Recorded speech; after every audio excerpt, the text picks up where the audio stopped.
Hello friends, Odia corner YouTube channel रे आपण मानकु स्वागत करुछि। एही चैनल रे आमे भक्ति भगवान हेल्थ रिलेटेड आउ किछि हेल्पफुल वीडियो अपलोड करि थाउ जहां आपण मानक पय बहुत हेल्पफुल होई परिबो। सेति पय फ्रेंड्स हमर यूट्यूब चैनल को जदि सब्सक्राइब करि नाहंती ताहले तळे थिबा रेड कलर सब्सक्राइब बटन को क्लिक करी सब्सक्राइब करि नियंतु।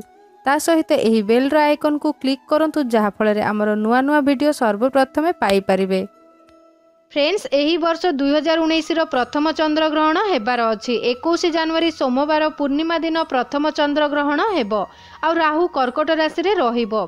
एही ग्रहण कर्कट राशि रे लागिबो। चंद्रमा पुष्य नक्षत्र रे रहिबो। एही कारणरु पुष्य नक्षत्र प्रभावित हेबो। एही ग्रहण रे राहु आ चंद्रमार अंश रे अधिक पाखरु थिबा कारणरु एही ग्रहण अधिक प्रभावशाली रहिबार अछि।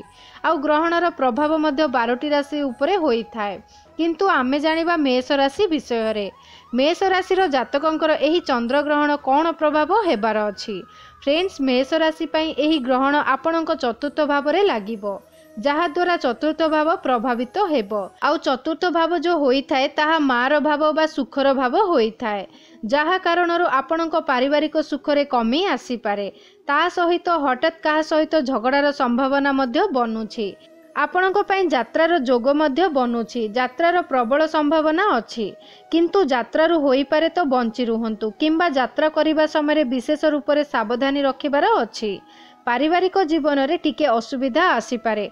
ता सहित मांकर स्वास्थ्यर विशेष रूप से आपणको ध्यान रखिबार अछि, कारण एही चंद्र ग्रहण आपणक मांक स्वास्थ्य रे असुविधा आसी पारे। एही ग्रहण पर 15 दिन पर्यंत आपण संपत्ति संबंधित कौनसी भी बड़ निवेश करिबारु बंचंतु।